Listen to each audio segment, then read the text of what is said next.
Hey now, welcome to the Dirty Side of the Track, America's leading Formula One podcast. That's Rob. I'm Brian. Today was the Saudi Arabian Grand Prix. Jeddah just wrapped up a couple minutes ago. How you doing, my friend? Good. I really enjoyed that. I owe an apology to you and to one stoppers in general because I think I made an outlandish claim the other week that no I one stopper told is a you. good race, and you said there are some sometimes. No, do you know what? Today, and we'll get to it later. There was no tire management. People could push, but they hadn't got tires that would last the entire race. They still needed to pit. So, do you know what? Today was one of those ones that goes in the column of a good one stopper in my book. What about Well, you? Do you enjoy it? I did. If I'm being honest, it had a sort of Bahrainian thing to it where it was unremarkable but fine. Like I liked it and Yes. it Yeah. kept my attention. Am I sending the video to a non F1 fan friend to watch? No. But it was fine. Do you want? To be honest, about F1, out of a 24 race season, Yeah, how many do you there's send to someone maybe to there's show? maybe one or two that you might No. use as a commercial to get into a new fan See, I because would there's so send many someone nuances that you a need to. compilation of Mexico and this year's Japan, and I'd be like, leave the rest for me. More space for me. Oh. Right, okay, well, let's crack on with our regular slots of reviewing what caught our eye across the internet in our news and social area. Uh, you've been busy on the video vault this week. Then we will take a look at the race weekend, and we won't end with a race preview because the triple header's at an end, and we'll actually have to come up with content next week, Brian. We can do that. We can do that. Let's get into the news. So just clearing up something from last week, which we recorded so quickly we kind of missed it, even though it had been floating around in the news around the race weekend, is that Jackie Stewart did a lap in his 1973 Tyrrell in Bahrain, and as part of raising money for the charity that he set up, Race Against Dementia, after his wife Helen started suffering from the disease. But what was really cool about this was that he was wearing a helmet that was going to be auctioned that had been signed by every living World Drivers' Champion. Now, what that means is, by every living, that also included one Michael Schumacher. Now, his wife had to help him. I'm sure that means a hand over hand type thing, but that's really cool. That was really cool when I saw that, and there's Yes. the little MS squiggle on the Amazing. helmet. The Amazing. blue. Did you see the blue Tyrrell? How I did we not did. put that livery in our? Did you see Jackie, Sir Jackie, getting out of the car? Yes.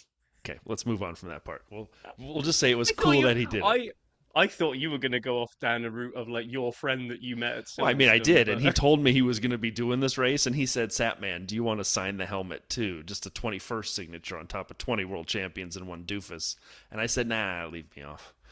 Um, Max is getting feistier and feistier as the days go on. He doesn't want to talk after the race about penalties. He's being asked regularly, "Will you be driving for Red Bull? Will you be driving for Red Bull next year? Where will you be driving?" And Max is getting tired of it. So on media day, trying to avoid any penalties, he told Crofty, "Why don't you concentrate on the commentary and I'll concentrate on the driving," when asked about the Red Bull future. But, my favorite part of this story in a while, because it's been relatively benign, it's how much money can Aston Martin give him to show up in an Aston Martin car next year? 10 years, $1 billion? I mean, we've seen all kinds of weirdo, crazy numbers thrown around. However, Andrew Benson put us in the chopper. We have to go above the rumor mill. It's your boy Sam reporting live above the rumor mill. My favorite one of these stories about Max F. Verstappen is one that says, again, Andrew Benson from the BBC on the checkered flag, one of the most intriguing stories, he could take a sabbatical next year. A gap year, if you will. He could go just see how the rules go in 26, the first year of the new regs, and pick a team for 27. That's an idea that was, quote, mentioned to me without me even asking by someone quite close to Max, end quote. What? I didn't see that coming from anywhere. That's why it was my favorite part of the rumor mill. Because do you see Max taking a year off and just kind of chilling? no, No. not at all. Especially when the regs are going to be so different next year with all this aero, what do they call it? The movable aero stuff, dynamic Yeah. aero. I can't think of the name for it, but that's going to take quite a lot of getting used to. So why would you throw away an entire year of getting used to that? I get the idea in spirit of like, see, pick. You're going to try Yeah. and pick the winning horse, right? Which one looks like they've got the regs nailed? Okay, yeah, I'll take that one. I'm Max, and I can walk into any team. I don't know about that. What I did like about all this is that Max is finding a way of pushing the new FIA media directives to their absolute limit. If he likes to get his elbows out and push driving to the limit, now he's basically decided, well, I can't swear, but they've got nothing in the rules about just being a bit of an ass and being rude to people. So what I'll just do now is I'll push the dialogue rules to the limit, because all they did was say, "So how do you feel about like being in a Red Bull next year?" And he was like, "Yeah, you stick to the commentary, I'll stick to the driving, and we'll all be fine." There was a period of time in the NBA where players had to show up or else they'd get fined for media duties. And this is hearkening back to those, and I'm going to do this wrong. I want to say it was Rasheed Wallace. He would actually He said one say, line over and over again. This is the only NBA reference I ever get. there's a few of them. There's that one, which is everyone, we tried hard out there, my man. And then how'd it go? Well, we tried hard out there. But there was the one Rasheed Wallace that I'm referencing is, I'm just here so I don't get fined. It's the one. I'm just here so I don't get fined. He says I think it was like Sheed. I could be 34 wrong. times Yes. in like about yeah. They kept asking questions, and all he said, I'm pretty sure it was Rasheed. And my friends who listen, who are big NBA fans like I am, will probably remember it wasn't Rasheed. It was somebody else. But he led the brigade of anti-media conversation in the NBA, and he once said, just CTC, but man. And everyone said, what does that mean? Just cut the check. Pay me. Rasheed was one of a kind. But back to Formula One, which is the point to this podcast. So this one, this is our last one of the news, and I'm curious your opinion, because I think you know where I stand. I came out in the unpopular opinion. I'm kind of okay with this. Stefano Domenicali, so none other than the CEO of Formula One, said Imola could drop from the F1 calendar because it's hard to keep 2 races in Italy. I had no problem with this. I know I'm in the minority. I've never really liked Imola that much. I said I think it's a boring race a few times on here. If Imola fell off or went in a rotation, I could live. Yeah, I could live with Imola in the rotation. I think Monza is the one that you'd want to keep more than Imola. I was just trying to look back over our previous notes. I think we've always said that Imola's just been a bit of a, kind of a bit of a nothing burger, right? Yeah, I mean, it's got great history and terrible history, tragic history. It has, but I think the cars have outgrown it, and I don't think we've had a good one. I might have my memory all to front here, but I don't think we've had a good one for a few years. I agree. And so I would be totally fine if it went into a rotation. I mean, I don't hate it. It's not Paul Ricard or Mexico, but at the same time, it's not my favorite. And I don't think we get great races. I don't think it's particularly fun to watch these big cars on anymore, but regardless, I thought you were going to be all mad at me for that. No, I wouldn't have Imola up there in my top 10. Yeah, well, soon it won't be on the top 10 in the races that happen, potentially. All right, with that, let's open the video vault. So, Rob, you were right. I was home this week. For the first time in like a month, I was actually home for the whole week, which was awesome. I could tell when I opened the notes and saw the video vault, and I actually had to use the scroll wheel to get past it. There's more than 3. So we'll go fast. First off, your boy, I've got a problem. I need some help. If anyone can figure out how to help me with this, please let me know. I can't get over the Japanese livery from the Haas team. Oh, God. It was so good. And the video they made, that first Sakura VF25 gets a new look for the Japanese Grand Prix. I know that's races, plural, 3 behind us now. I go back and watch this 1-minute video a couple times a day. The music is great. The livery is great. What's not to love? Because it didn't look good when it was racing? Well, hold on. It looked good when it wasn't racing. Yeah, okay. Buy a poster of it then, Brian, then you can look at it all the time. I may make my own. Oh, God. Anyway, moving on from a short video that's old to a new video that's long. We built Lando Norris his dream drift car on the Quadrant Behind the Scenes channel. 39 minutes.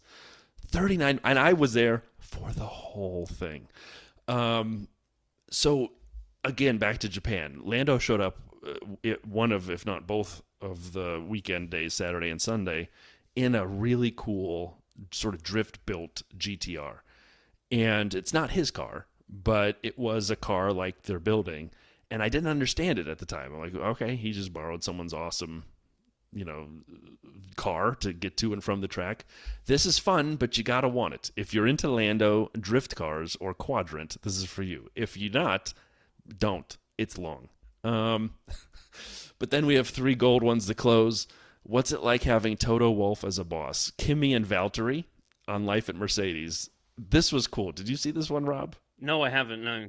Oh man! So the rookie and the quote mentor. I'm sure Valtteri would kill us if he knew I called him that here in this situation. But the two of them talking about what it's like at Mercedes, how they get along, what Valtteri's opinions have been of Kimi, and how they work with Toto. It was fun. It's only 4 minutes, but it was great. And then we get even better. The F1 Masters Carlando edition on the Williams channel, 7 minutes. Thank you, Williams, for giving us what we want. We want more Carlando. This was excellent. This is basically the two of them golfing it around.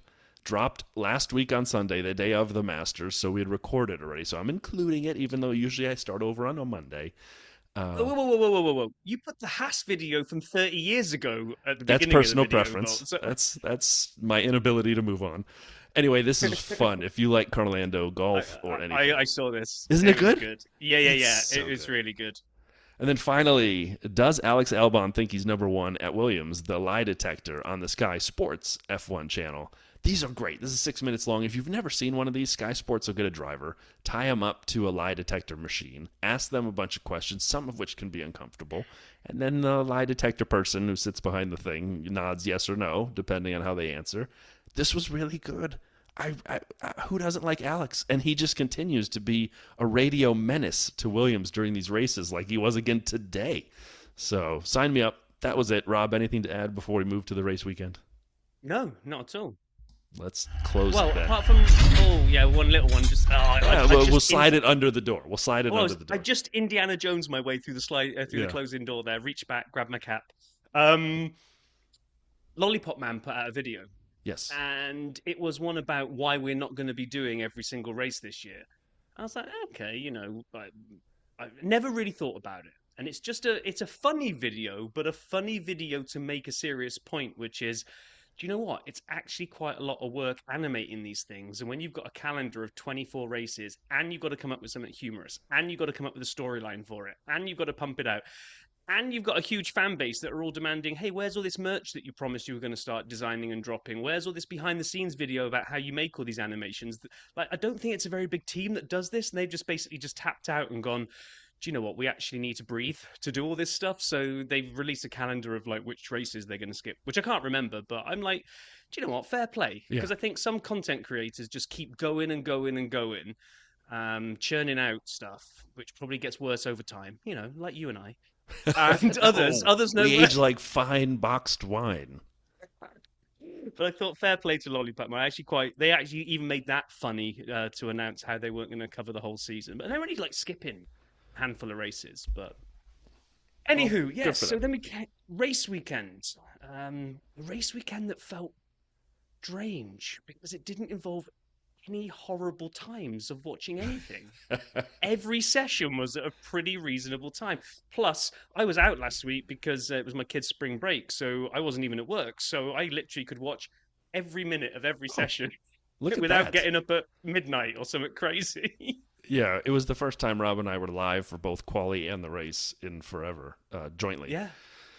But yeah, unfortunately I had work. I mean, I was home, but I was working, so I missed practice in its entirety. But I did see Pierre Gasly, Pete, as Martin likes to call him, top the time charts in FP1, and then Yuki just ever so gently kissed the inside wall. Now we won't get into how firm of a kiss it was. It was more than a peck, but less than if Pierre had done it, because it would have been French. But Yuki bended in FP2. And then the McLarens are like, yeah, you remember how fast we are? Let us show you again in FP3. Yeah, and it kind of laid down marker of probably what we were going to see for the rest of the weekend. Although the two that we just called out there, look at that. Foreshadowing that we didn't even know when we were writing the notes. Pete topped FP1 and Yuki Bendit in FP2. Those two are going to be involved very, very shortly. Hashtag Pukey. I mean, two better friends, like, honestly, when you think about it, they would give each other space if they knew who it was and what they were doing. It was clearly a racing incident. They're like 100%. buddies. 100%. I mean, I thought it was a racing incident anyway, and then I realized it was Pukey. I'm like, definitely racing incident. But we're ahead of ourselves. So before we start pulling apart Qualy, I got a genuine question for you here, and this isn't to poke fun at you. You were kind of making out that Qualy was a bit boring, Yeah. and it kind of got me thinking, right? Other than when something crazy happens, right? Let's forget weather because that's just random Oh, acts of nature, right? yeah. But when we start thinking about sometimes we say, oh, Checo was out in Q1 or Lewis didn't make it through. You get these big drama moments.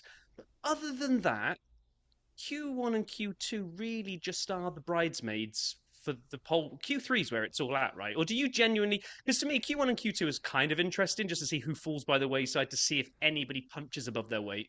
But I'm all for Q3. I almost Yeah. don't care about Q1 and Well, I Q2. mean, because the top 10 grid spots are set in Q3. So I agree with you in that regard. But no, I think Q1 and Q2 are usually, I watch a good quality to me. If you took away my weather, fine, take away my weather. No rain, no variable wind, no whatever. Take away the weather.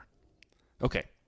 Now I watch to see not just if someone punches above their weight. Does an Albon, get into the top 5 or 6 or something like that, or Pierre, and we're like, whoa, where did that come from? Does a Lewis or a Checo end up going out in Q3? Or do you see someone mess up their lap, like we've seen Lando do a few Yeah. times over the years, where he kind of has his first lap doesn't count because there's a yellow. That's the other part. Are there yellows which mess up people's laps, red flags, crashes?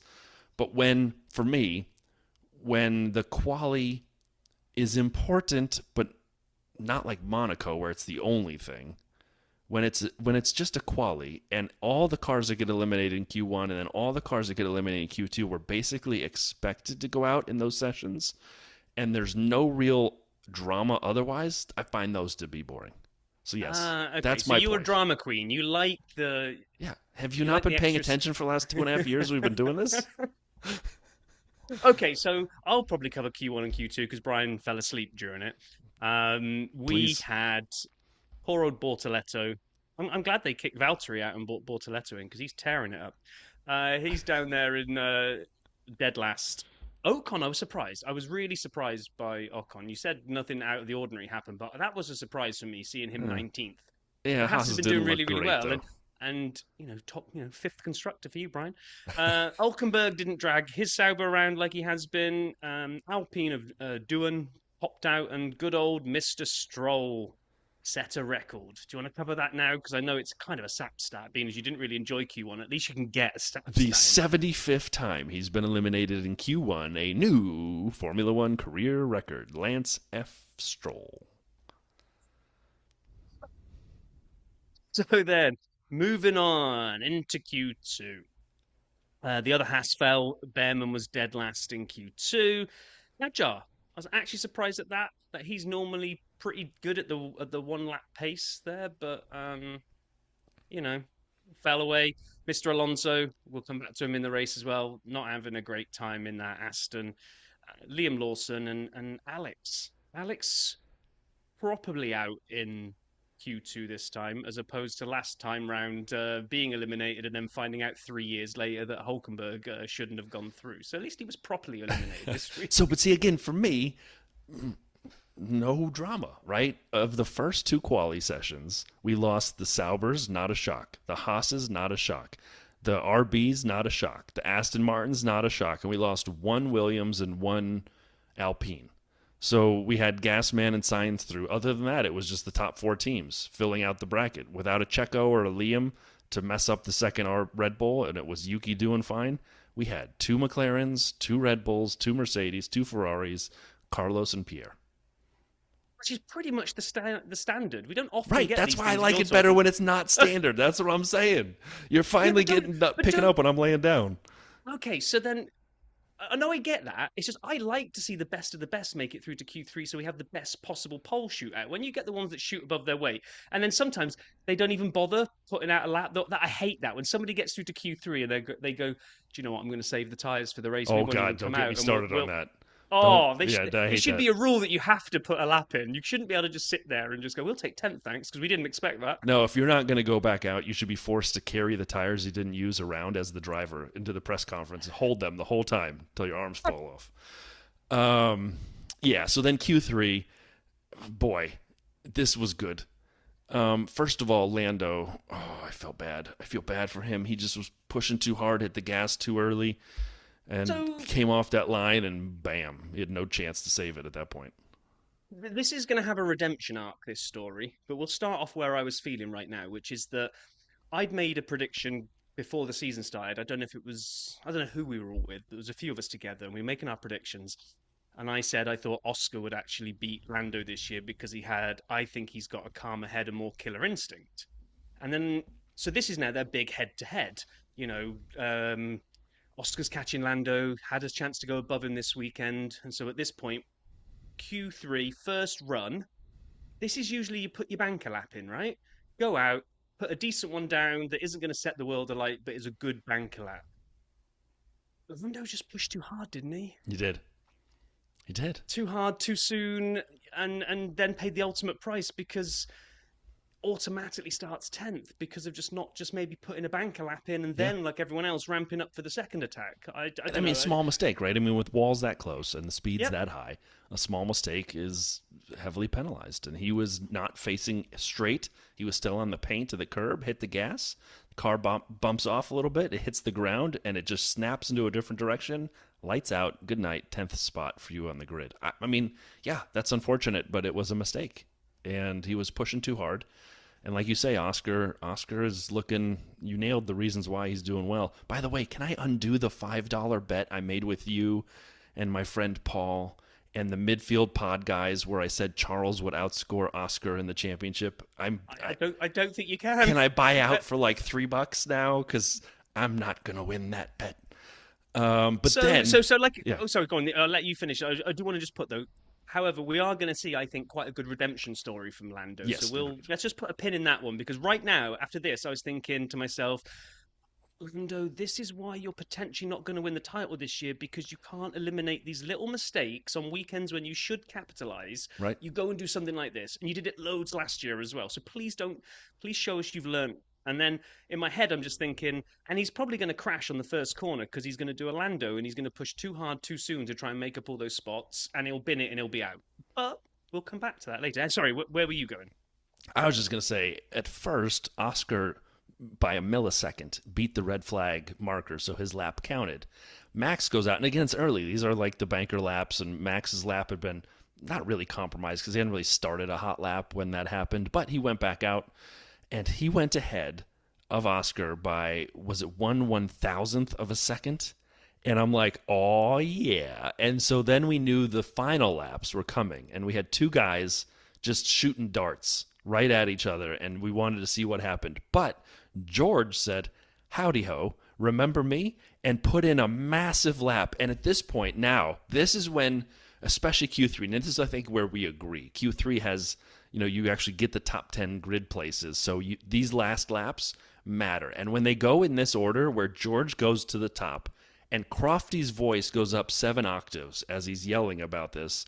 And then all of a sudden, Oscar comes through next, beats George, and you go, oh my God. And then there's Max, like Jaws. You can just see him in the background hunting his fin coming around the corner. Can he top it? Yes. So I thought George, then Oscar, then Max, each time dropping very minorly from one to the other to take the spot at the top. Those three guys delivered an amazing Q3 for us. Absolutely brilliant. It was just, I think, either the commentary said it or I invented it in my head and thought they'd said it, but thread in the eye of a needle 3 times in a row faster than the Yeah. person threaded it before. It was just boom, boom, boom, like you say.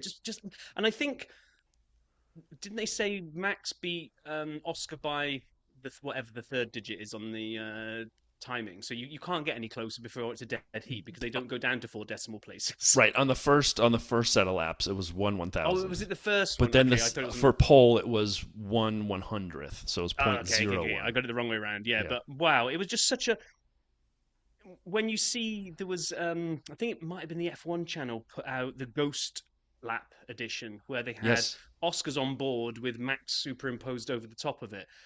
There is nothing. I mean, to be within that much distance of each other, like even people that so-called had a bad quali and finished like Sainz 0.8 seconds off the lead. 0.8 seconds is barely still blink of an eye territory. The speed that top 10. It was 1 second that Gasly was behind Verstappen.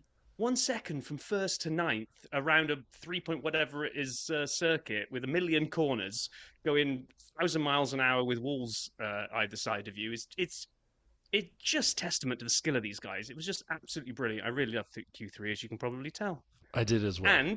And my final little thing is, how pleased do you think Carlos Sainz is as he looks up at the board and thinks to himself, well, Carlos, you just beat Lewis in the old red car.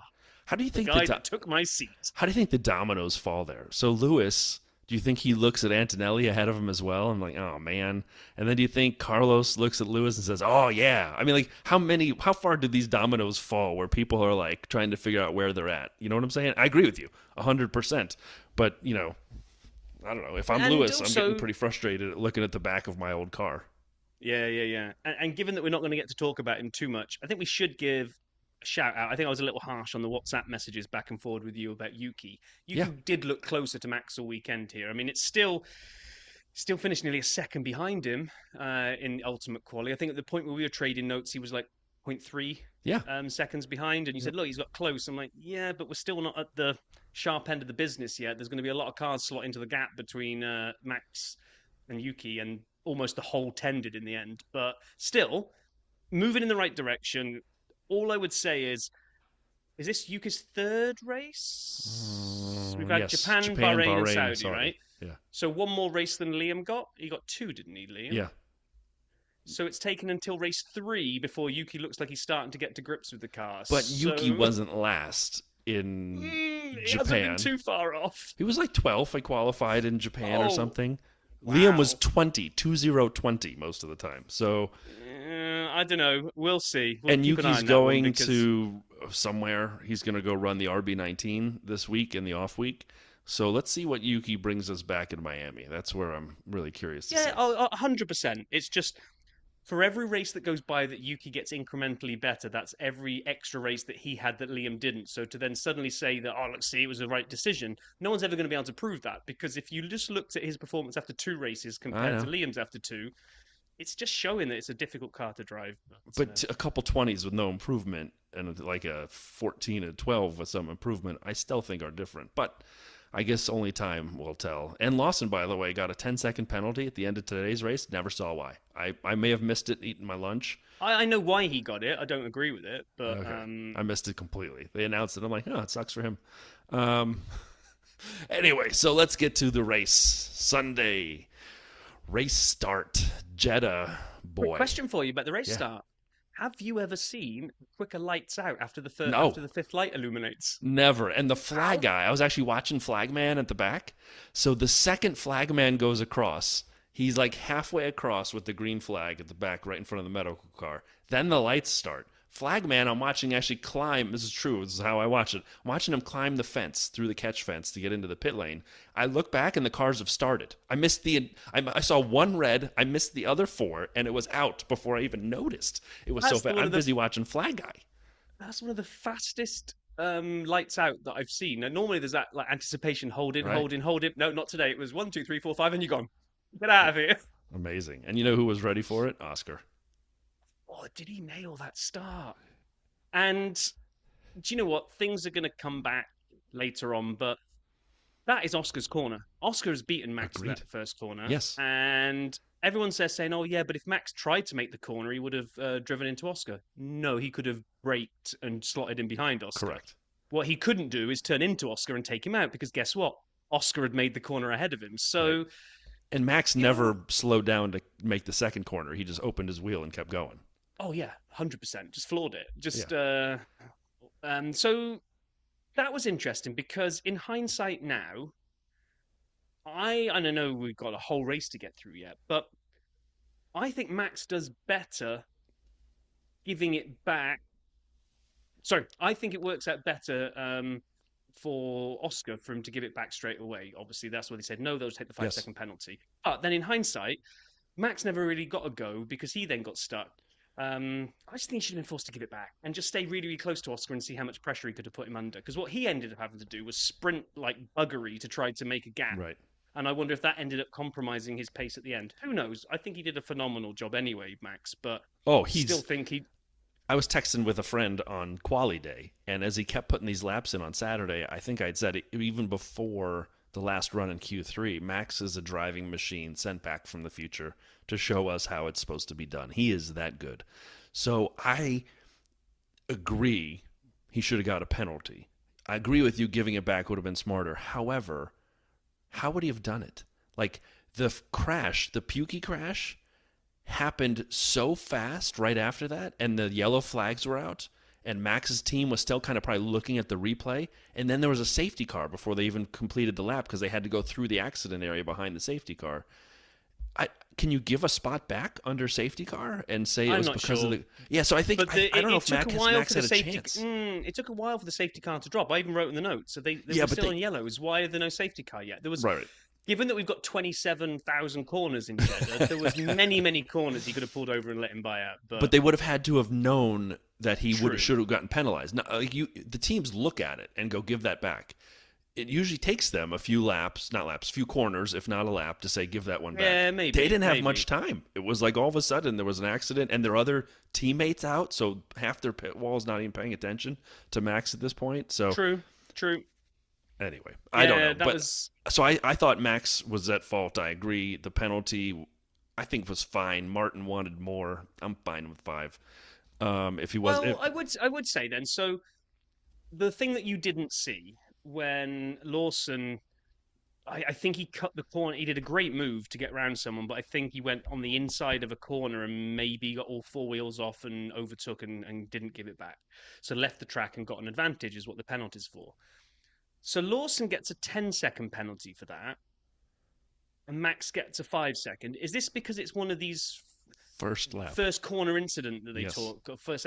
Right, but then I thought the rule was the first lap incidents almost didn't get penalised because they're special, they're first lap incidents.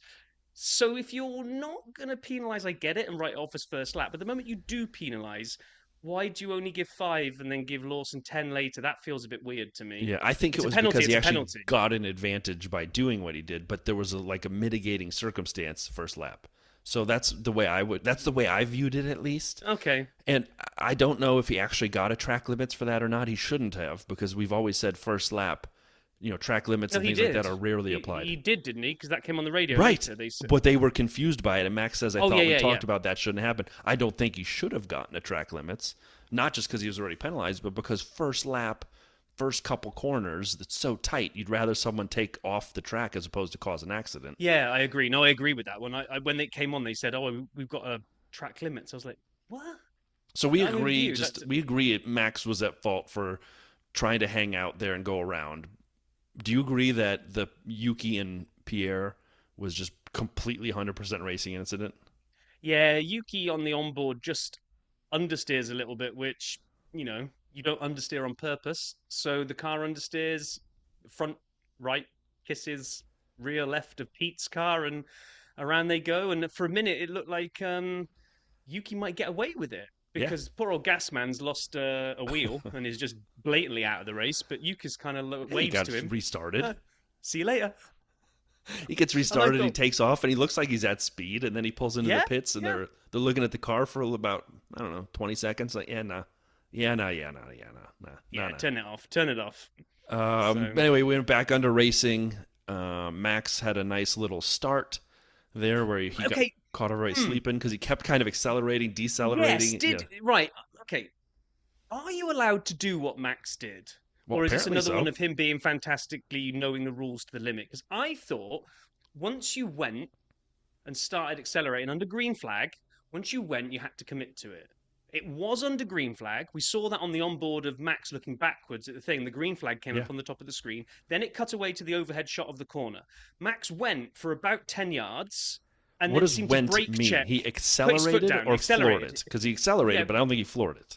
Ooh, I mean, he made a big gap to them to give them all the view that he was going, then suddenly brake tested the pack and then went. And everyone's like, oh, it's a great restart by Max because he's caught everyone sleeping. No, he hasn't. He's just brake tested the train behind him, but no penalty came from it. So I can only assume that he's done, he's the genius that he is. He knew exactly how much he could get away with. Because looking at it from that helicopter shot, I was like, I think you've just brake tested the field there. I don't think you can do that under Well, green flag.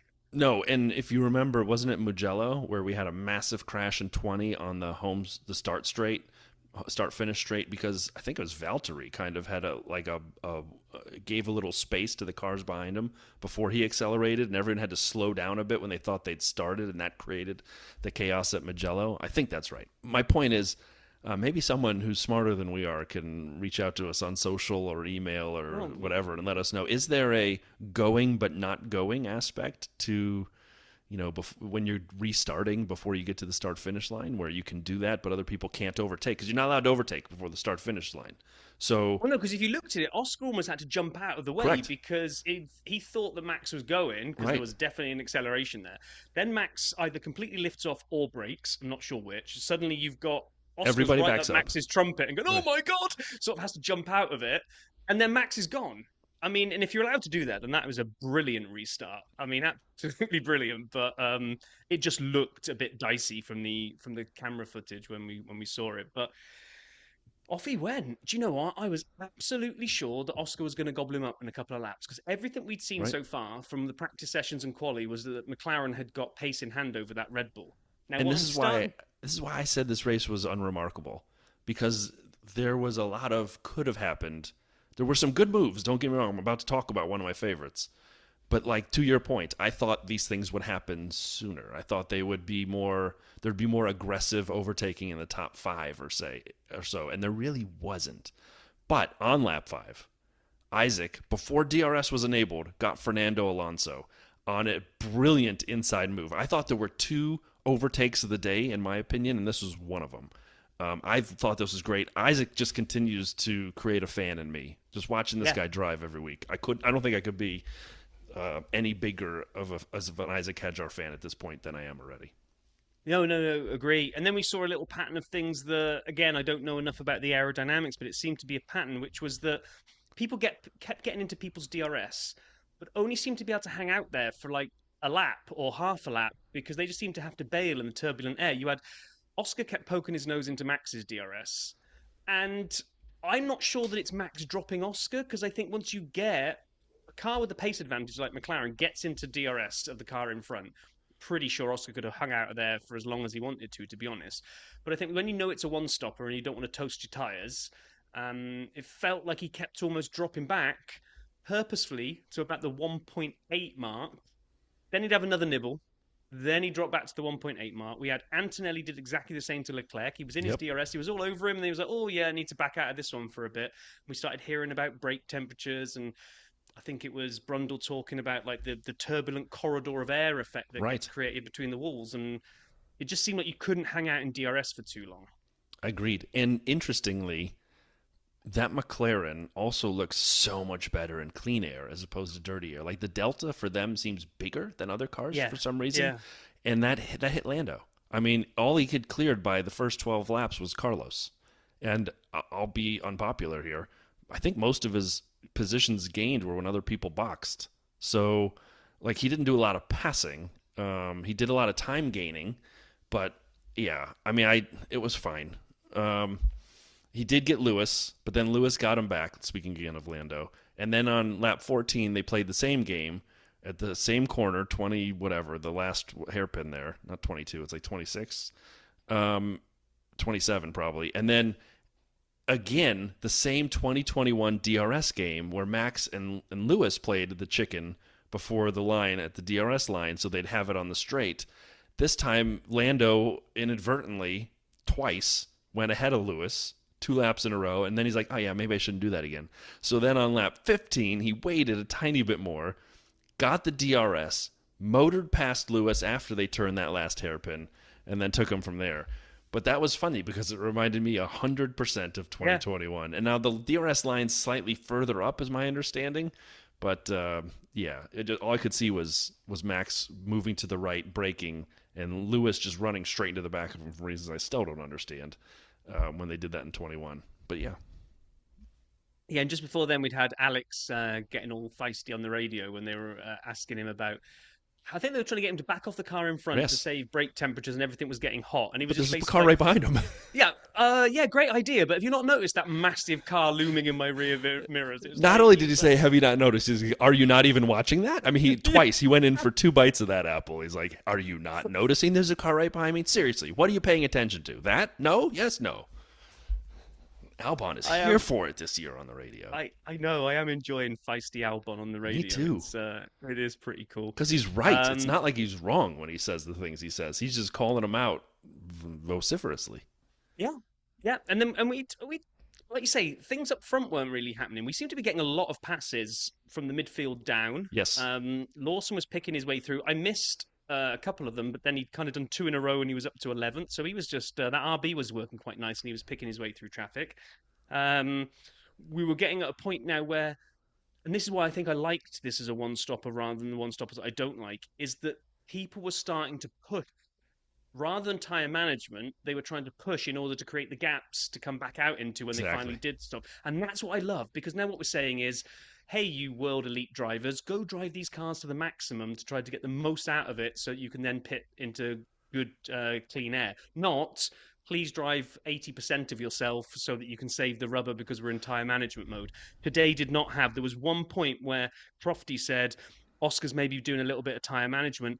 I don't think he was. I think Oscar and probably the team were basically just in his ear saying, you know, you've got 5 seconds on Max, so there's no point sitting in his DRS and burning up your tyres. It was just sensible driving from Oscar to keep Max always about 1.8 to 2 seconds in front of him, because you're going to take him unless we completely screw the pooch on the pit stop, which they almost did. You've got him because of the 5-second penalty. So that was the one moment that even time management even got hinted at, and it wasn't even real. I loved it. So in lap 17, people started to pit, or were starting to get close. But my favorite, like you say, Oscar pitted on 20. 3.4 second stop, which is obviously long. It's nearly, 2 to 2.2 is about what you'd expect, 2.4 maybe. So it's at least a second where they were stationary too long. And then I'm wondering, Kimi came in at the same time, by the way, off the leaderboard there. George boxed on the next lap, and I'm wondering when's Max going to come in. And they had done a dummy on 20 when Oscar came in, box, he stayed out. Then, as they're coming around again, like, you need more pace. We need more pace, Max. It's not often someone says that to Max, and he isn't like, Roger. I mean, he said, yeah, all right, I'm working on it. And then he didn't come in again. And I go, oh boy, the undercut is powerful here. Do they think, what's a gap they're trying to find behind him, 24 odd seconds behind him, so he slots into it. Then they get on the blower again. We need more pace, Max. I'm like, oh my God, no one's ever asked Max Verstappen to drive faster twice in the history of Max Verstappen's career. And so he put in some great laps, but yeah, that penalty, obviously, on lap 22 he boxed, was too much for him to completely undo based on, the last couple in laps on those tires. And then when he boxed and came out, Oscar took the lead. Not quite on track, but, he was third, running behind cars who hadn't pitted yet. So he was obviously the leader of those who had seen the pit stops. Ferraris, starting on the hards, were still out there doing their thing. And you've just skipped over, for me, my favorite overtake of the entire race. The best. So this, for me, this is number one. Isaac's move on Fernando's number two, which we already hit. But talk about it, because it was so good. It was so good and so needed. So Piastri came out and found himself right up Lewis's trumpet on the lap that he needed to bank in order to make sure that he could come out ahead of Max. When Max was pitting, Piastri needed to jump him in the pits. And I thought, oh, crumbs, you're going to get stuck behind Lewis, who's on old tyres and is blatantly going to box this lap. You're going to lose. You already lost a second when you were stationary for too long. You were already 2.5, maybe 3 behind him. So what are we now? 4.5 seconds out of the 5-second penalty is now accounted for. You get stuck behind Lewis the rest of this lap. I'm not sure you're beating Max when you come around that final corner. So what does Oscar do? He pulls off an overtake that I don't think we saw for the rest of the weekend in that spot. It was just, well, you noted it because I was just so excited I wasn't even paying attention. But turn 21. I don't even know how he threaded the car through there.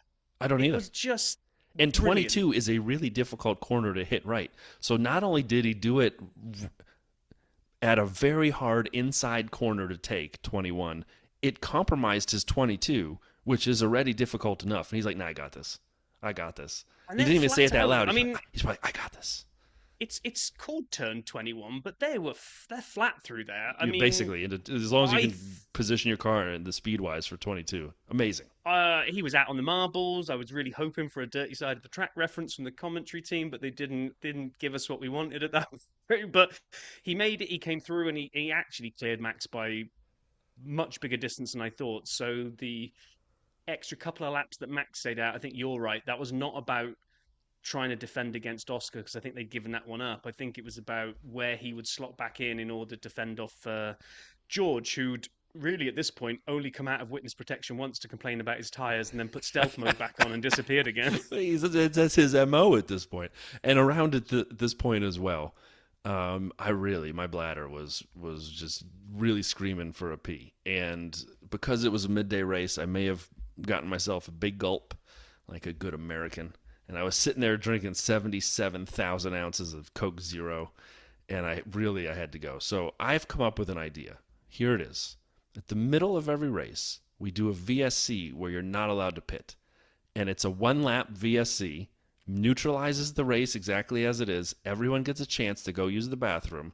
They come back, they undo the VSC, and we go back racing. No one can box, no tires can be changed. It gives the drivers a second to readjust their gloves, or if you're Isaac, to fix your crotchal situation with your lap belts. And it gives me a chance to pee. It is going to be called the VSP, and we like this idea a lot, right? No? No good? I thought when you said important update, I've got to pee in the notes as you wrote, that was right after Bortoletto had almost wiped out Alonso. Oh my God.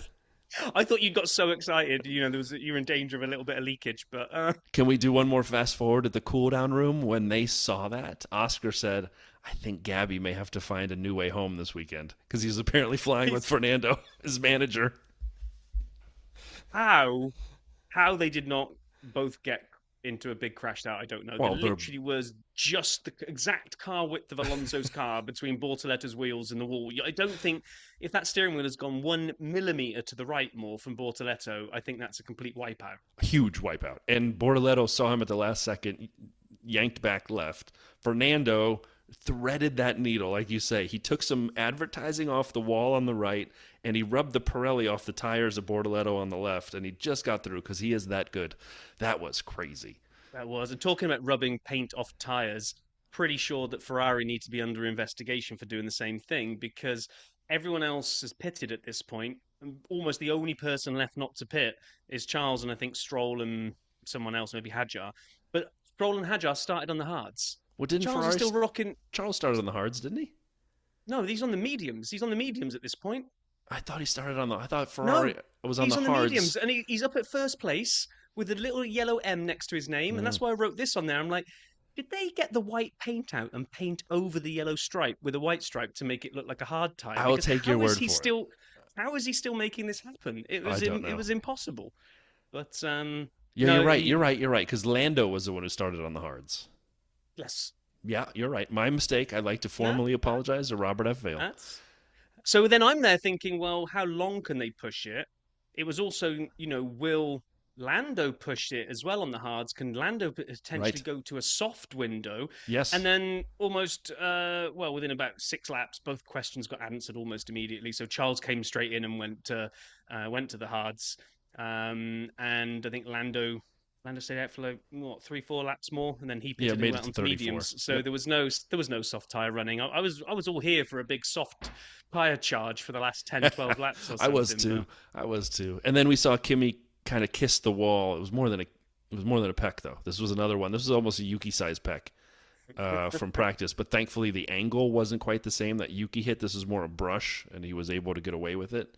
Rob and I spent the weekend debating the different levels of kissing the wall that existed, and we're not going to go into it here because we're too high class for that. But you just imagine the lowest class version of different kisses, and that's what we were debating throughout the quali and race week. Yeah, and then it's amazing how a set of tires tires, fuel load, stage of the race, all these different conditions come together to completely transform something. Ferrari looked like no hope in hell of a podium this weekend. They looked like they were destined. Charles was destined for 4th or 5th, maybe 6th, because they just didn't seem to have the pace. But on those new tyres, Charles is now in a rocket ship and is hunting George down. I'm like, what is going on here? Because George has been in witness protection for a guaranteed podium all day. Like everyone's there going, there's going to be an empty spot on the podium because there's going to be this invisible person stood there. And Charles just went on a mission, just absolutely started eating into it like big chunks, like 3/10 at a time. It's like ding, ding, ding, ding, ding. I was like, wow, okay. I was not expecting this from a Ferrari this weekend. Um, and George did his best. George defended really well for about, I think it was Hanging like on as best he could. 36 he caught him. 37 was a really good defensive job. And I thought, okay, if you can keep positioning your car like that, George, maybe you can keep him at bay. No, you can't.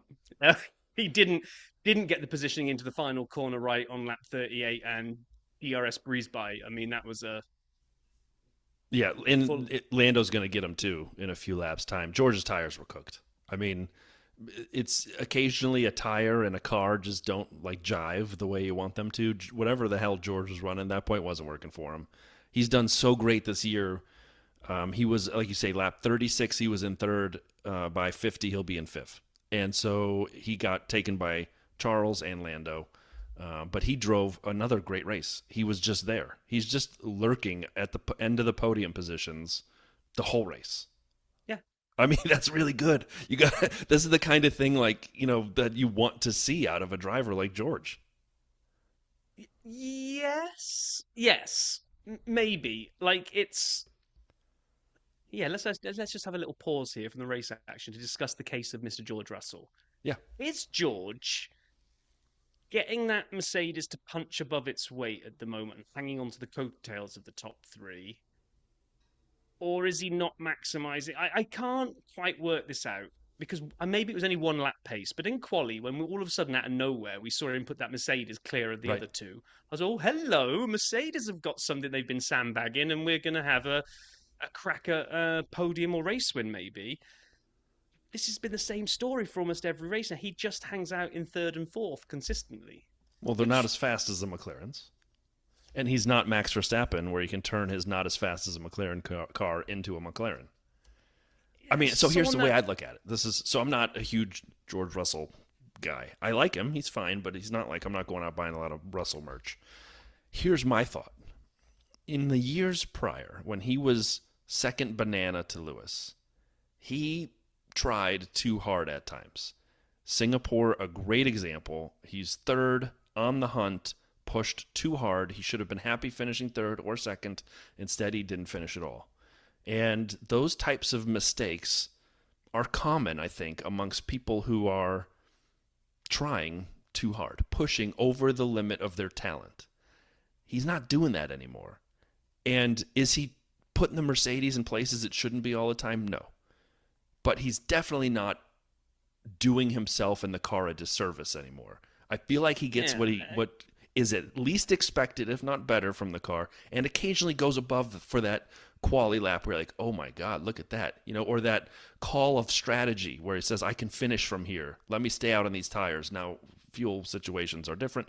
But over the last year or so, it feels like George has become solid is the wrong term. Let's say solid to good, right? He's for me, at least delivering what's expected, if not a little more.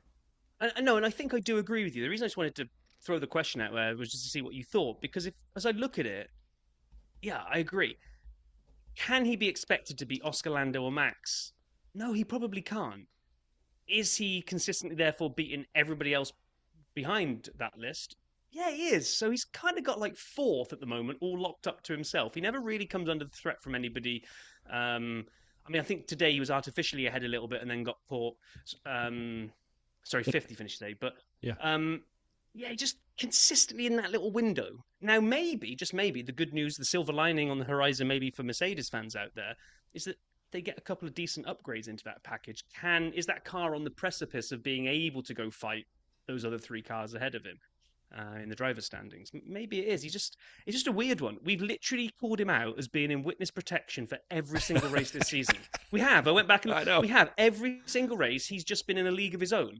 He's not quick enough to stay with the guys out front. He doesn't get swallowed up by the pack behind. Just cruises in stealth mode. He does. He is fourth, by the way, in the Drivers' Championship, and it's a pretty good gap around him. So you're right. I mean, like he is fourth. When you think of fourth, you should think of George Russell because he is nailing it. But he's consistently nailing it, which is what I think is pretty damn cool. I mean, you I have do to as be well. good, but you also have to be consistent. It's like Horner said, I'd rather have a car that's fast, versus one that's reliable, because you can fix reliability. You can't always fix fast. George has become he's punching exactly where you want him to be, if not a little higher. And instead of making those mistakes where you're like, God, stop doing that, man. So anyway. Yeah, true. One thing we'll hit briefly here, team radio, which I will grab for next week. Charles Leclerc and Brian Bozzi. Charles had a nice overtake when he got George. We hear the team radio about a half a lap later. Nice job, Charles. Charles writes back, thank you, Brian. And I thought it was hilarious. And so I am going to download the thank you, Brian, and play that of Charles Leclerc thanking me for telling everybody and betting my own hard-earned money that he would outdo Oscar Piastri. Thank you, Brian. That's exactly a phrase that you need to play in front of it. So then we got Lando was chasing George, finally gets him, but just as he gets him, we get this whole, oh my gosh, I don't even want to talk about lines anymore, but hit exit. Oh my God! Me and you both thought the same thing. We thought he was going to get done for speeding into the pit lane because he locked it all up. It all looked a bit dicey. So then when the steward's note came up about pit lane, I was like, okay, he's getting done for that. But it's like, no, pit lane exit. Crossing the line too. Well, then my again, sorry, Lando fans. My instinct was, oh, please don't let this be another stupid mistake from Lando where he's come out and crossed the white line where you blatantly, at this track of all tracks, where the pit lane comes back on, you're coming into a high-speed section. Right so to firing line. You have to stay to the left-hand side of that line. I'm like, oh, please don't be. Then we get we get the replay above.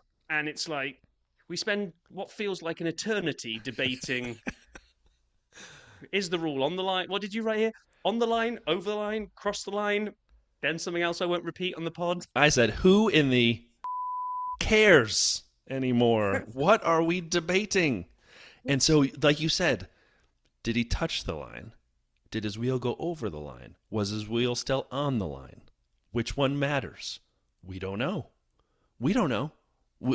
Bernie Collins is saying you can't go over it. You can't have tire past it. He did. They didn't seem to care. So no further investigation, but we should clarify that one. We should make that one a little more clear for the future. Can you touch the line? Okay, good. Can you not go over it? Okay, good. Can you go over it but still be on it? Okay, good. Someone tell us which of the three it is so I know whether I give a crap or not anymore. That was the best part in terms of like poor timing of commentary when like poor old Bernie is there going, yep, he's going to be in trouble. I've got the race director's notes in front of me. It clearly says you cannot touch the line. And just as that sentence was finishing, they went, Bernie, update. He's no further action. That was hilarious. Oh, and then we're kind of closing in on the end. There was about 7 laps left. Oscar reports one of the balconies over the track had a red light on it that made him think it was a red flag, and someone should go look at that. I don't know if you're on the team radio pit wall when you get that from Oscar. What do you do with that? Like, who do you go to?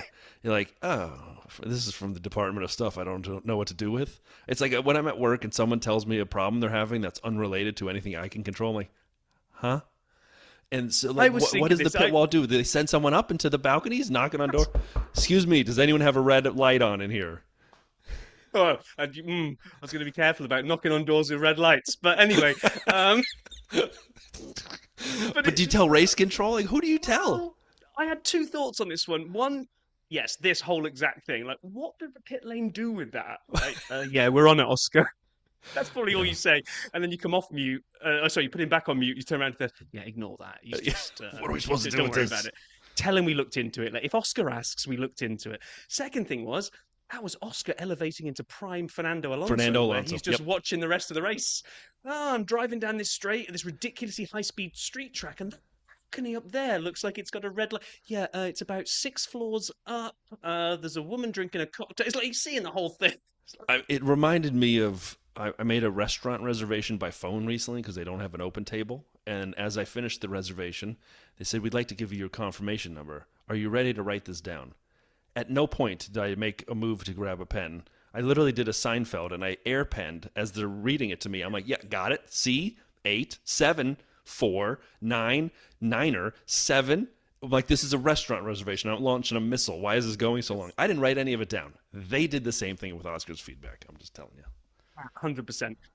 Then we got if we were seeing things from yesteryear, if we had Oscar being Alonso, we then saw the sequel to "You're in My DRS, I've Got You, Buddy," which was featuring Carlos Sainz. If I've got this right, was it Yes. Vegas? Was it Lando and No, Carlos? wasn't Even it though they were Singapore when he won and he held Lando in his DRS to fight off the charging Ferrari? Yeah, but it was not Carlo. the Ferrari. Sorry, it was Lando behind Carlos, Yes, right? it was Lando Okay, behind Carlos in that's right. Singapore. I'm fairly And they certain. kept him in DRS so that they could fend off Max or whoever it was in third, Yeah, it was so that Max they or wouldn't get Mercedes. swallowed I up. can't remember, but yeah. It was something. It was some car. Well, we saw it again today, but this time, and it was Science doing it again. They said, "We need you to give Alex a tow, let him into your DRS, then keep him there." And Science basically went, "I got this. I know how to do this." And we just saw the DRS tow, the sequel, and poor old Isaac having to sit right up Alex's trumpet for about 6 laps, going, Yeah. "Oh, I wonder if I'll get him on this straight." Oh, nope, there he goes again with his DRS. Well, he's like- can we? I also, for just being honest, I was in the school of Crofty where I thought the message was the reverse. When they told Carlos this, I thought they were saying swap with Alex, and because Alex is faster. But I'm like, how do you do that without letting Isaac by as well? Thankfully, that's not what they said. They just basically said keep Alex in your DRS. That was crazy. I feel bad for Isaac not being able to get through that wall that they built in front of him. But he finished 10th, man. He finished 10th on the road. Strategy didn't hurt him this time. Yeah, He drove a great race. Isaac did. he really did. And then we got a little bit of, I think, commentary team trying to give us drama that wasn't really there. None. There was Because nothing they there started last saying, fight. "Oh, Lando's going to be on striking distance on Charles soon." Like, no, he's not. He's got up to 1.4 and now he's dropped back to 1.7 and he's running out of laps. So this ain't happening. The mediums didn't actually seem any faster at this point than Charles was able to do on the hards. Then we also had them come on and make this outlandish claim: Charles is catching Max and will probably be in striking zone soon. I'm like, I've been watching the timing board. He's been either 5.2 or 5.3 seconds behind Max for about eternity. Where's this charge? They obviously had a different timing board that they were watching for the last 5 laps because no one was getting any closer. Well, and then it just...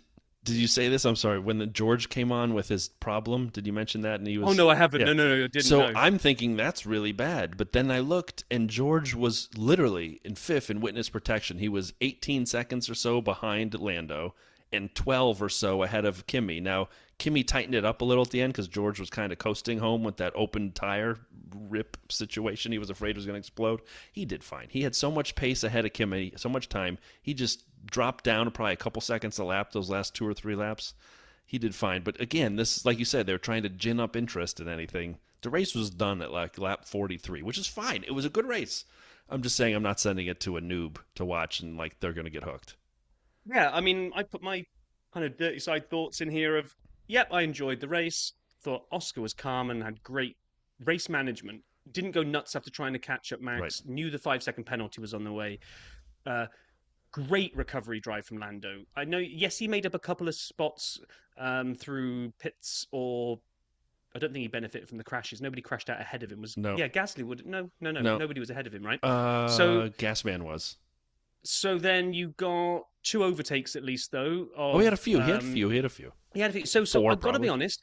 For all the stuff that I predicted of Lando's going to push too hard, too soon, make a mistake in the early laps, and then probably just trundle around trying to pick up the odd point at the points, he proved me wrong massively. I thought that was a brilliant recovery drive from Lando to get to 4th and few more laps, maybe even challenge for the podium. Max did a phenomenal race despite the opening corner. I thought he really dragged that Red Bull around. Well, not dragged it. It has got pace, and it's showing it have got pace. I wish they would drop this act on Fridays and Saturdays where everyone moans about the car's awful, it won't turn, it hasn't got any brakes, it can't do anything, and then they turn up on Sunday with a great car. Half the grid would love to have that car. Yeah. I think you're complaining about it a bit too much. Thought brilliant for a Williams double points finish, and Isaac, like you say, there was a lot to like about this race. I agree. Yeah, it's going to make it hard to kind of come out with the pits and the king of the pits. I don't have anything to add in terms of the race itself. Before we get to Paul and stats, shall we talk about the king and the pits? Yes, let's do it. Hey, you're the king of the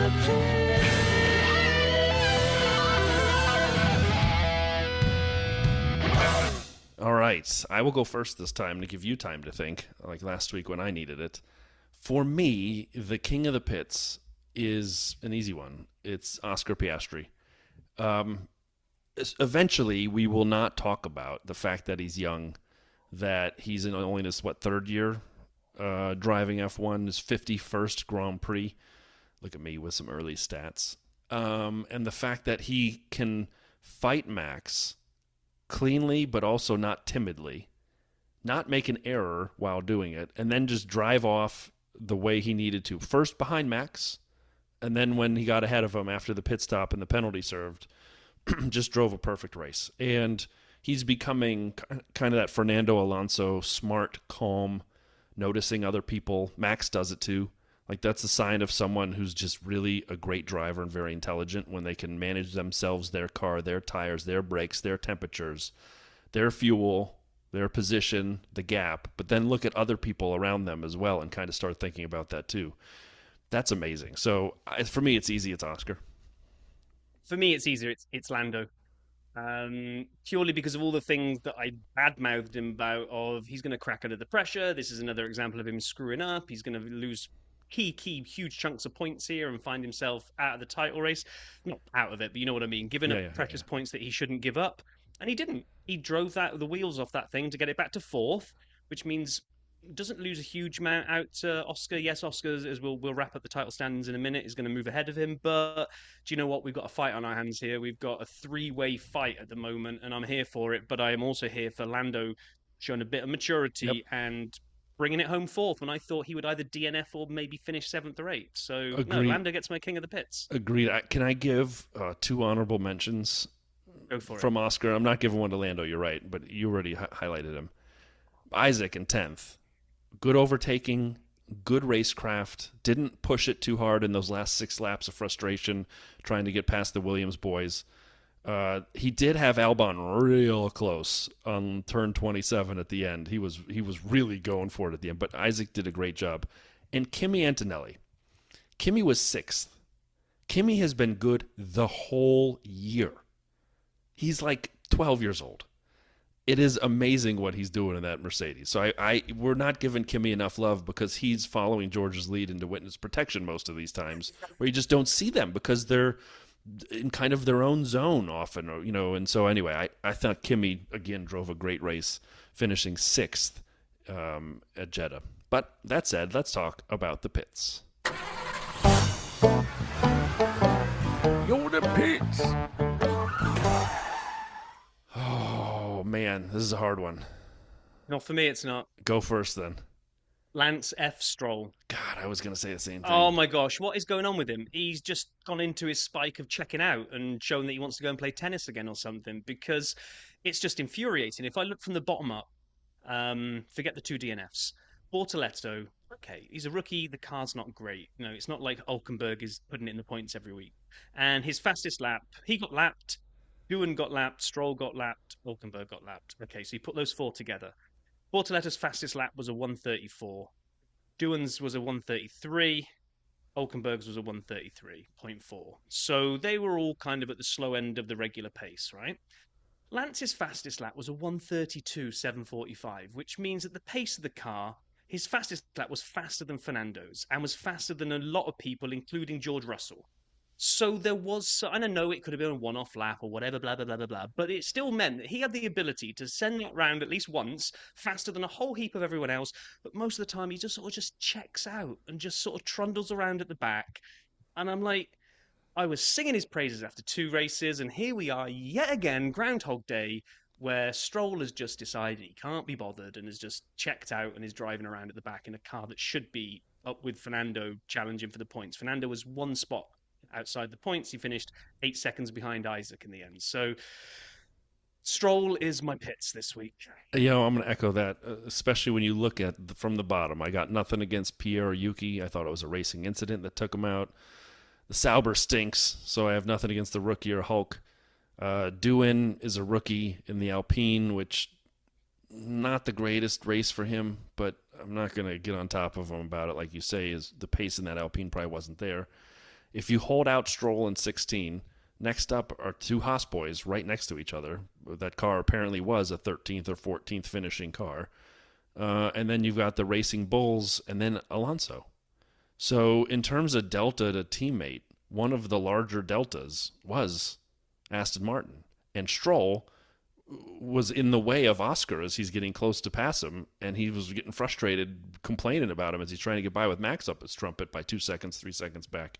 So yeah, I'm fine. I'm fine with Lance getting that. So let's hear from Paul. This is going to be an interesting one. I don't see anything updated. Rob, do you?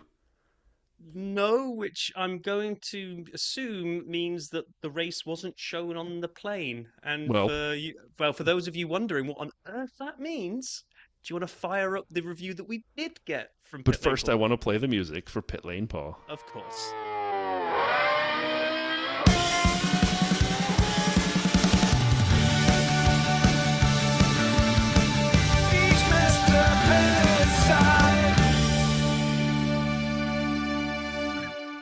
All right, so as Rob mentioned, it is a special review this week.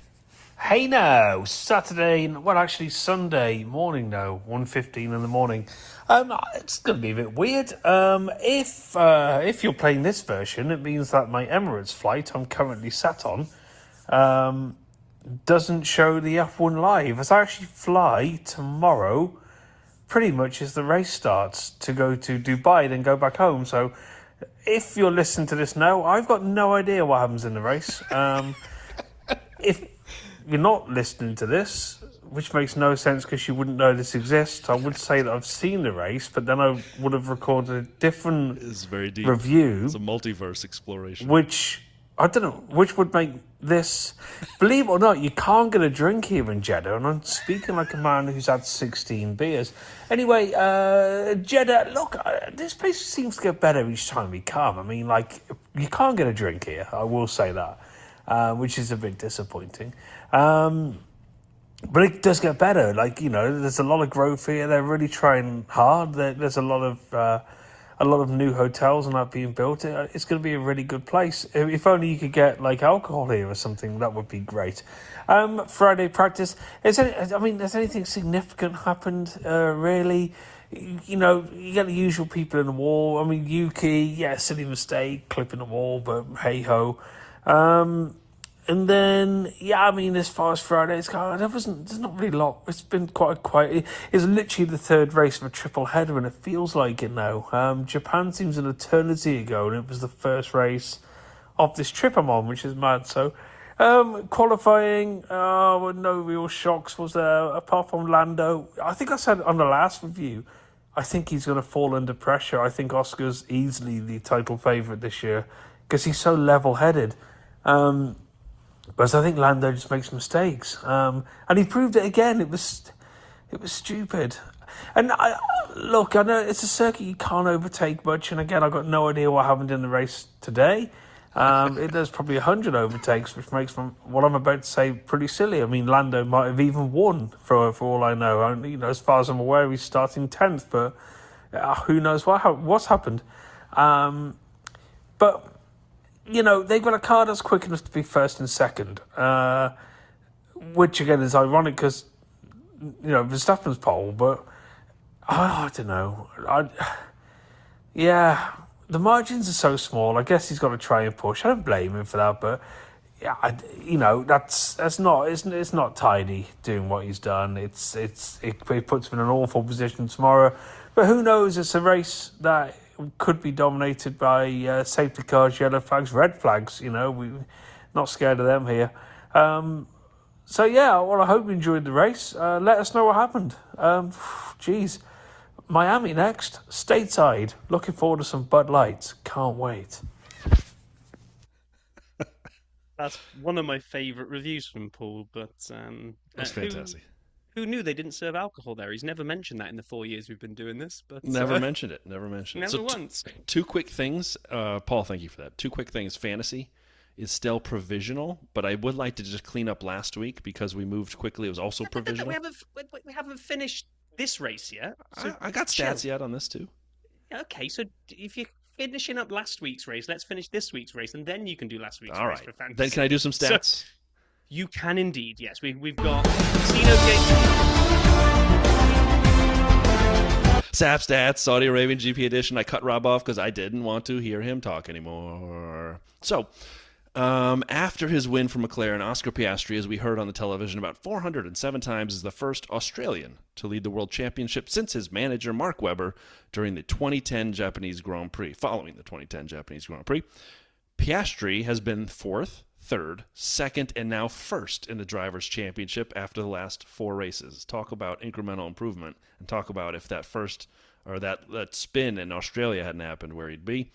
He's the first driver to win from below pole position this season, which was a disappointing stat to hear, that we've had all pole to wins so far, and Oscar starting second was the first person to break that, so we still have just a bunch of poles and a second place finishing at the top of the grid. McLaren had never finished on the podium in any of the Saudi Arabian Grand Prix before. So that was a sort of interesting one to have. Max, second for Red Bull, has now never finished lower than second in Saudi Arabia. So when you think of domination, think of Max F. Verstappen. They were beaten in Saudi Arabia for the first time since 21, because I think Checo won once there as well. Charles P3 is their first Grand Prix podium finish in 25. Obviously, Lewis won the sprint in China that we've already talked about. Leclerc has finished third in consecutive Saudi Arabian Grand Prix. He had that weird up and down stat that Crofty was giving us. Third, seventh, and now he broke that with another third, 2 thirds in a row. And Lando finished off the podium for the first time this season in a McLaren. And those are the few that I wanted to hit real fast, because I thought this was, again, a good, if unremarkable, Grand Prix. Well, I know what everyone's really listening out for, which is the casino game updates. So, here we go. Saudi. The roulette ball gave us position 14 to pick from.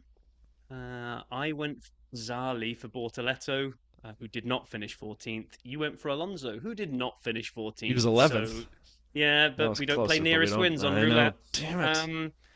Blackjack. Last week you went bust by a point. This week I went bust by many points. I had Charles and George, so I got 25 points. Oh boy. You got Isaac and Lewis, so you got 7, which is a poor score, but enough to take the hand. Exactly. When you see the dealer's hand is going to go bust, it's good to hold. And that's what I did, because I'm a wise, seasoned blackjack player. We tied in 3-card poker because neither of us got all 3 in a line, but both of us got 2 in the right order. So you had Lando, Oscar, Max. So take off Lando, Oscar, and Max. You predicted in the right order.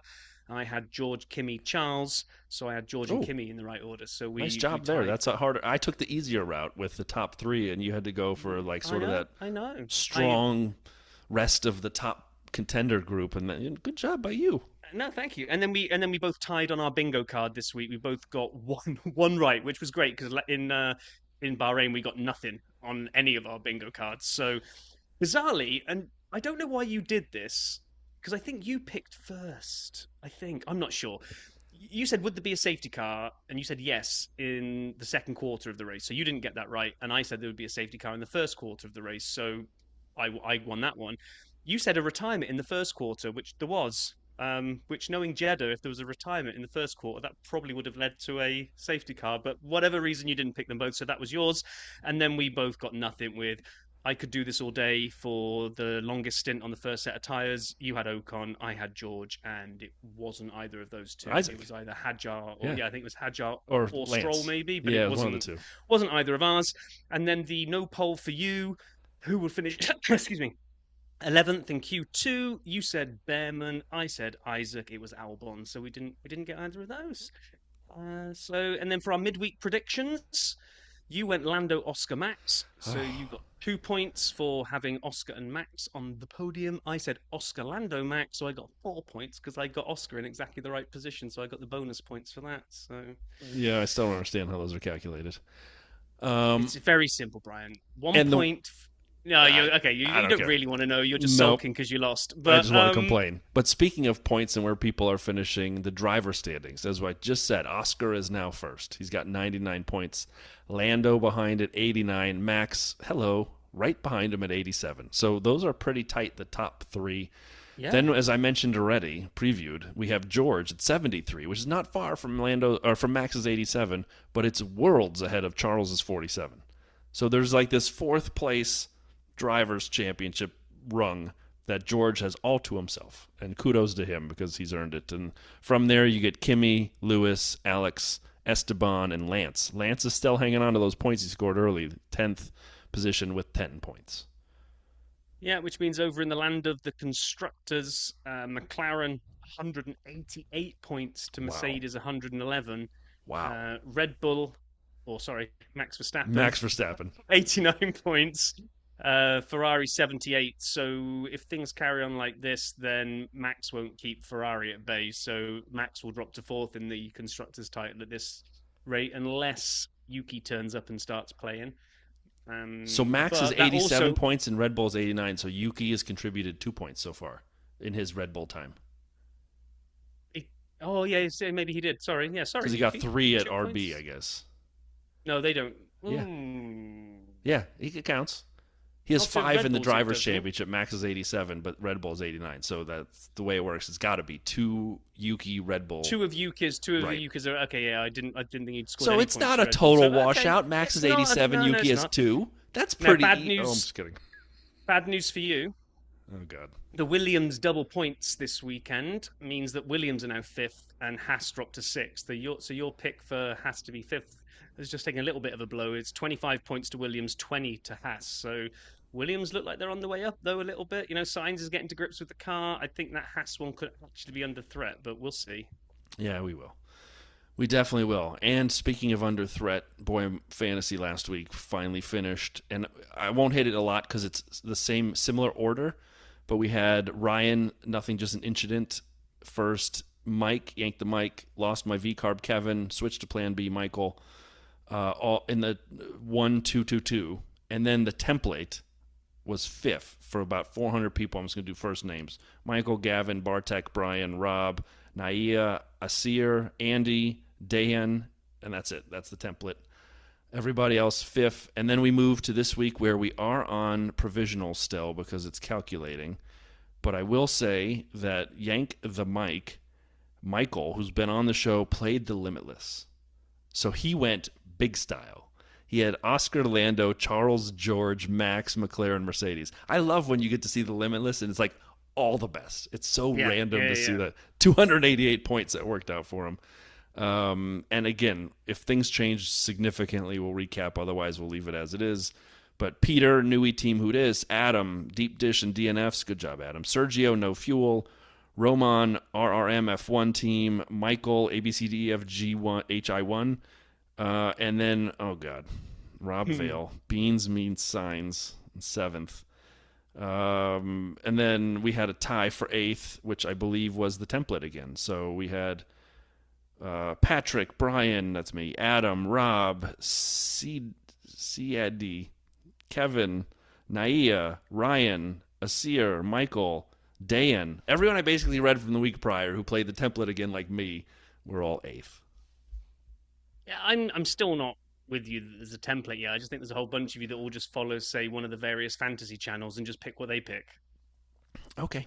You're welcome to think that. So just for the record, as of now, for the entire season, Andy Tails is still running away with this thing. 1,076 points. Roman, RRM, F1 Team, 1,045 points. And Sigma Andy, F1 Fantasy Tip in 3rd, barely. I'm in 7th, so I will take that. I'm not too far back, and I'm looking for Rob J. Vale, F. Vale. Hold, please. Oh, I'm still way back. I've still got my awful... What did I have? I had about 12 points in the opening week of the season after I had my Australian disaster. So I'm about 30-something, I think. 36th. Yeah, which given that Australian disaster, I'm okay with. Because everybody that DNF'd, I had on my team twice. Well, so, I am 7th. So I'm working my way back to you, babe. Sorry, I don't know where that came from. What? I was working my way to the top, and then all of a sudden that song came out because I'm old. OLD. What else you got? I know. I thought you were rolling into something else random. I got nothing. I had no idea where you were going. Over. We've been going on for too long as it is. Hopefully you're listening at 1.2 or 1.5. Let's wrap it, and then we'll spend some time this week working out what on earth we're doing next week because there isn't a race. But then we will get to preview Miami at least. I think we've only got 1 week without a race, right? Yes, so right. we'll sort something out. Why don't you just close us out. We hope you guys all enjoyed the race from Jeddah today. Thanks for listening with us. We can't wait to be back with you in 1 week's time. Everybody be safe, be well out there. Take care.